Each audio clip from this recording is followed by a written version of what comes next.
And also on Trump's agenda, Panama and the vital canal linking the Atlantic and Pacific Oceans. The Panama Canal is a disgrace. We're being ripped off at the Panama Canal. Recently, Donald Trump has been talking a lot about the Panama Canal.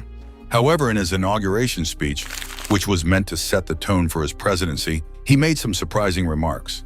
He said that the United States has been treated very badly by the Panama Treaty and that the promises made to the U.S. have been broken. Could this be the reason Trump wants the U.S. to take control of Panama again? And why does he think the U.S. is being treated unfairly? Join us as we uncover the shocking truth behind Trump's decision. Overcharging the U.S. in China's involvement. The Panama Canal is one of the world's most vital trade pathways, and for a very good reason. It offers an incredibly efficient shortcut. Instead of ships having to sail around the dangerous southern tip of South America, the canal allows them to cut straight through the narrow strip of land in Central America. This clever route can save a ship up to 3 weeks of travel time and thousands of kilometers, making it a game changer for anyone shipping goods, especially between Asia and the east coast of the United States. Out of all the nations that use the canal, the United States is by far the largest customer. About 70% of the ships that pass through the canal are either coming from or heading to the U.S. However, when former President Trump made claims that the U.S. was being unfairly taken advantage of by Panama, it sparked controversy. His remarks raised questions about the financial arrangements and whether the U.S. was getting a raw deal for such an essential route. When Panama took full control of the canal in 1999, they quickly set to work making significant changes. The first thing they did was raise the fees that shipping companies had to pay to use the canal. This wasn't a small increase, it was a big jump. The tolls nearly doubled, which sent shockwaves through the shipping industry, especially among major American companies like Maersk Line and Costco Shipping. These companies weren't just any ordinary players. They were vital to the U.S. economy, responsible for moving large amounts of cargo between oceans. The Panamanian government explained that the fee increase was necessary to fund the upkeep and improvements of the canal. They emphasized that the infrastructure needed to be modernized to accommodate larger ships in the future, which would ultimately benefit everyone. However, shipping companies weren't thrilled about the new costs. They complained about the higher fees, but in the end, they had little choice but to accept them. Over time, the shipping companies reluctantly got used to the increased fees, although they still weren't happy about it. But this wasn't the end of the story. As the years passed, the tolls kept rising. By the mid-2010, things were starting to get out of hand. The shipping companies were becoming increasingly frustrated, and some even held private talks with the Panama Canal Authority to try to find ways to make the tolls more reasonable. It became clear that something needed to change, but the Panamanian government wasn't backing down. Then in 2016, the Panama Canal Authority shocked everyone with another massive price increase. This time, the hike was too much for many companies to accept, and the backlash was louder than ever. U.S. shipping companies, in particular, spoke out, criticizing the price increases and urging for a solution. The tolls were rising faster than anyone had expected, and with no sign of slowing down, it became clear that the growing costs of using the canal were turning into a serious problem for American businesses. When the Panama Canal Authority was asked why they kept raising the tolls, their explanation was simple. They needed the extra money to fund the ongoing expansion project. The canal had been promised an upgrade, and by the end of 2016, that project was finally complete. The canal had been made bigger and better, with new locks that could accommodate larger ships, allowing it to handle even more traffic. But as expected, the tolls didn't return to what they had been before the project began. The price hikes just kept coming. By early 2020, the increases were showing no signs of slowing down. For example, in 2023, any ship under 65 feet had to pay over 10% more just to pass through the canal. And by 2025, the fees were expected to jump by nearly 30%. Shipping companies had no choice but to accept these new rates, even though they didn't like it. Many people began to realize that under U.S. control, tolls had mostly stayed the same for almost 4 decades. It wasn't until Panama gained full control that prices started climbing, particularly after the 1970s. This change in pricing didn't sit well with a lot of people, and it eventually led to some heated debates, with one of the most significant moments being when Donald Trump decided to speak out about it. Trump expressed particular concern over China's increasing influence over the canal without directly naming the country. He hinted that he would not allow the crucial waterway to fall into the wrong hands. stressing that the U.S. Navy and its commerce have been treated unfairly. Trump argued that the tolls Panama was charging were unreasonable, pointing out that the U.S. had been incredibly generous to Panama in the past, even calling it a rip-off of American interests. He vowed to stop this immediately. The United States, he said, has a vested interest in ensuring that the Panama Canal operates securely, efficiently, and reliably. This statement likely refers to Hutchison Ports, a subsidiary of Hong Kong-based CK Hutchison Holdings, which controls 2 of the 5 major ports near the canal, 1 on each side. The potential for Chinese control over the Panama Canal has been a concern for a while. Just months earlier, a Democratic member of Congress, Raja Krishnamurthy, raised this issue. Speaking in a U.S. congressional hearing in May 2024, Krishnamurthy brought attention to the fact that a Hong Kong company controls Panama Canal ports, a situation he felt could become problematic, especially if tensions with China escalated. He worried that the Chinese government could use these ports as military bases or interfere with American shipping, both civilian and military, especially if a conflict broke out in Taiwan. Hutchison Ports has managed 2 of the canal's ports since 1997, and concerns about Chinese influence have been raised before. These worries grew in 2021 when Panama renewed Hutchison's contract, which was set to expire in 2022. In response to Trump's warning, the president of Panama, Laurentino Cortizo, rejected the accusations of Chinese influence and dismissed the idea that Panama's canal fees were excessively high. He explained that the tariffs were carefully calculated and transparent, designed to cover maintenance and expansion of the canal. While Panama's government maintains a confrontational stance, the world is watching closely to see how Trump will act on his threats, especially since he has framed the issue not just as a financial matter, but as a matter of national and global security. Is China truly involved in running the canal, as President Trump claimed? Let's find out. China's influence over the canal. Donald Trump, in his first speech as president, strongly repeated his claim that China controls the Panama Canal. He stated, "China's in charge of the Panama Canal, but we didn't hand it over to them. We gave it to Panama, and now we're taking it back." Trump's words hinted at a desire to challenge the current situation, raising questions about the U.S. role in overseeing such a vital international waterway.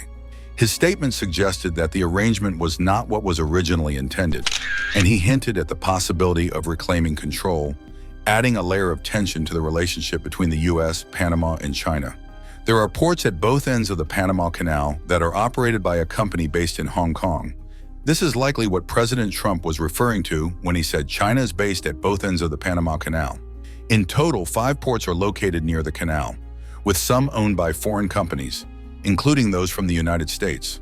Back in 1996, Panama allowed a Hong Kong-based company, known at the time as Hutchison Whampoa, to manage 2 important ports, the Balboa port on the Pacific side and the Cristobal port on the Atlantic side. However, this deal did not give Hutchison Whampoa ownership of the ports. Instead, they were granted the right to operate these ports on behalf of the Panamanian government. Today, the company in charge is called Panama Ports Company, which is a part of Hutchison Ports. Hutchison Ports is itself a subsidiary of CK Hutchison Holdings, a Hong Kong-based conglomerate owned by billionaire Li Ka-shing. In 2021, Panama Ports Company had its contract extended for another 25 years. When the contracts were first granted to Hutchison Whampoa, the U.S. State Department stated in 1999 that it had thoroughly investigated the matter and found no evidence suggesting that the People's Republic of China would have control over the operations of the Panama Canal. In a more recent statement, a spokesperson for China's foreign ministry, Mao Ning, made it clear that China does not manage or operate the canal and has never interfered with its operations. However, some U.S. officials and analysts have raised concerns about the significant presence of a Chinese company in such a strategically important area. They believe that Trump's remarks may be more about limiting China's growing influence in Latin America, both diplomatically and economically. Over the years, China has convinced several countries, including Panama in 2017, to shift their diplomatic ties from Taiwan to China. Marco Rubio, Trump's Secretary of State and a well-known critic of China, has questioned whether Chinese companies could be ordered by Beijing to take control of the ports, potentially blocking or disrupting U.S. access to the canal. Benjamin Gedin, the director of the Wilson Center's Latin America program, suggested that if Beijing wanted to use the ports to its advantage, it could put pressure on or even take over Hutchison Ports, especially during a trade dispute or conflict. In 2017, Panama became the first country in Latin America to join China's Belt and Road Initiative, which is an ambitious plan for global infrastructure investment, often seen as a way for China to expand its geopolitical influence. Some critics argue that this initiative could lead to economic domination, giving China too much power over smaller, poorer countries. Some experts believe that Trump's comments are part of a broader strategy to limit Panama's growing ties with China. Euclides Tapia, a professor of international relations at the University of Panama, called Trump's arguments false and suggested that the real aim was to reduce Panama's relationship with China. Natasha Lindstedt, an expert on international relations at the University of Essex, echoed this, saying Trump's comments are likely a tactic to intimidate Panama, using fear as a bargaining chip or as a distraction in broader negotiations. So is Trump's decision solely related to the toll fees? Let's take a closer look. Trump-Panama Canal dispute.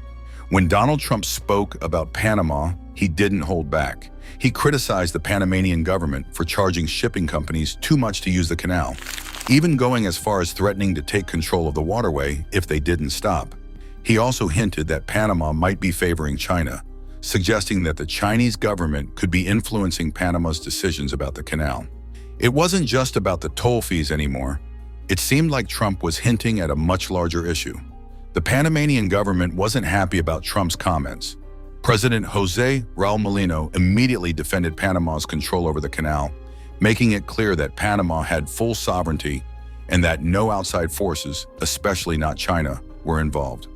Mulino insisted that the matter was settled and that Panama had no intention of negotiating with the U.S. about the canal.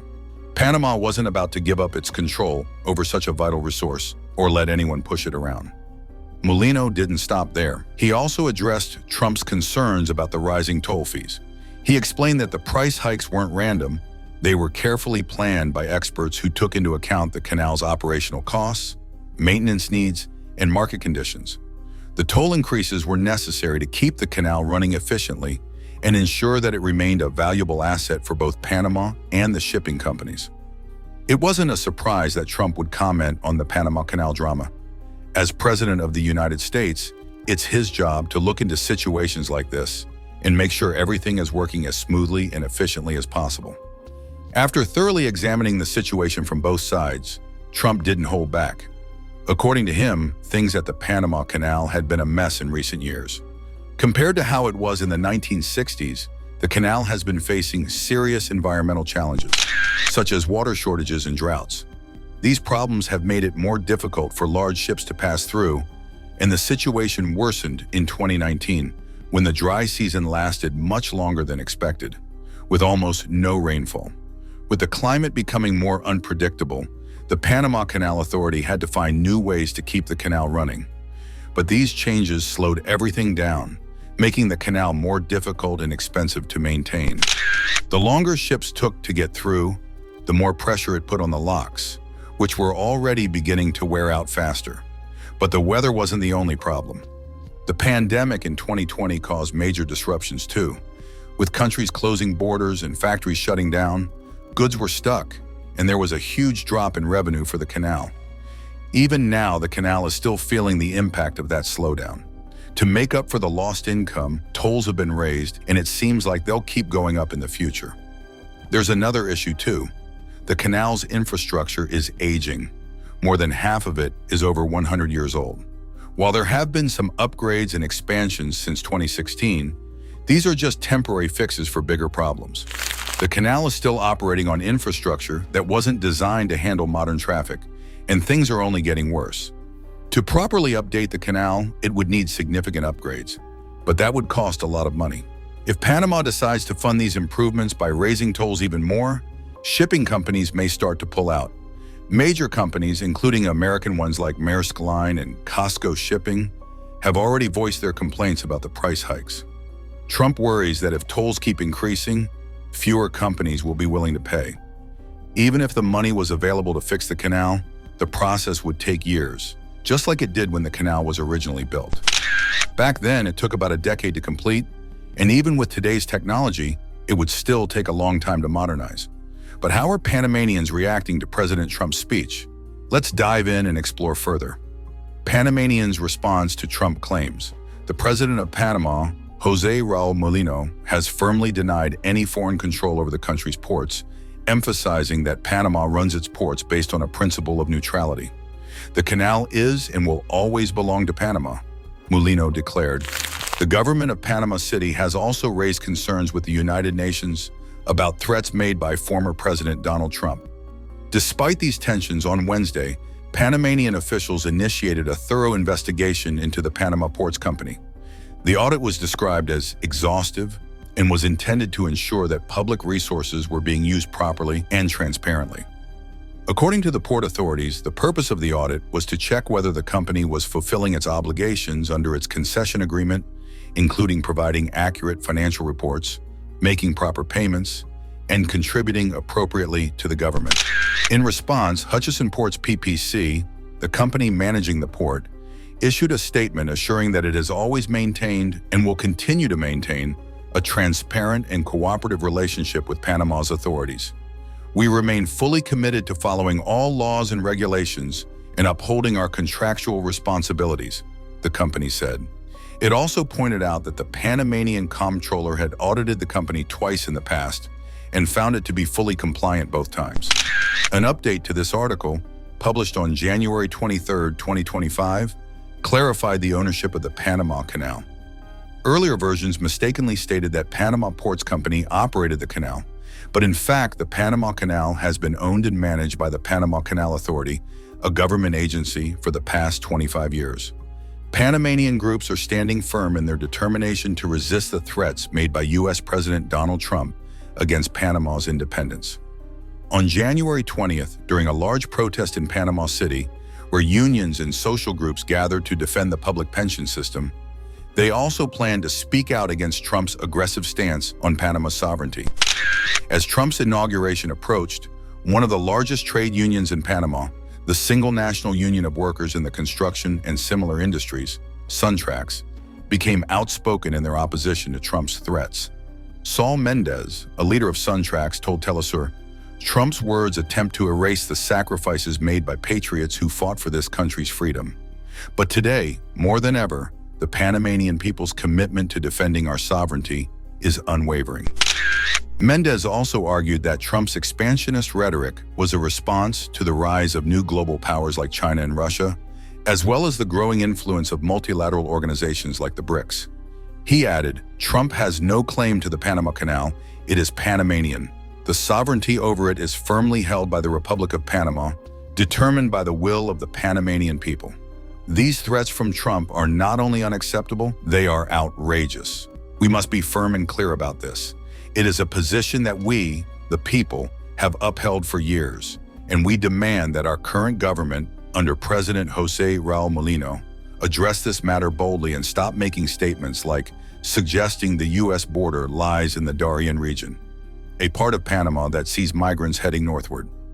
In an interview with the Revolutionary Action Group, Mendez further criticized Trump's remarks on various issues, including his comments on Greenland, the Gulf of Mexico, and the Panama Canal, as well as the possibility of labeling drug cartels as terrorist organizations to justify U.S. military interventions.